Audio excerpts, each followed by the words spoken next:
বৈষম্য বিরোধী ছাত্র আন্দোলনের এক দফা দাবির পরিপ্রেক্ষিতে ছাত্র জনতার তোপের মুখে পড়ে তড়িঘড়ি করে পদত্যাগ করে দেশ ছাড়েন শেখ হাসিনা। এমন পরিস্থিতিতে সব রাজনৈতিক দলের নেতাকর্মীদের সাথে জরুরি বৈঠক করেন সেনাপ্রধান ওয়াকার উজ্জামান।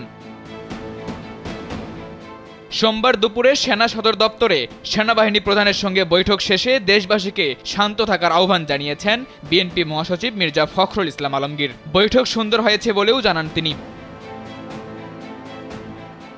বৈঠকে মির্জা ফখরুল ছাড়াও বিএনপির স্থায়ী কমিটির সদস্য মির্জা আব্বাস উপস্থিত ছিলেন। দলের মিডিয়া সেলের সদস্য সাইরুল কবির খান গণমাধ্যমকে এ তথ্য জানান। বিভিন্ন রাজনৈতিক দলের নেতা ও বিশিষ্ট ব্যক্তিদের সঙ্গে বৈঠক শেষে সেনাবাহিনী প্রধান ছাত্র জনতাকে শান্তি শৃঙ্খলা বজায় রাখার অনুরোধ জানান।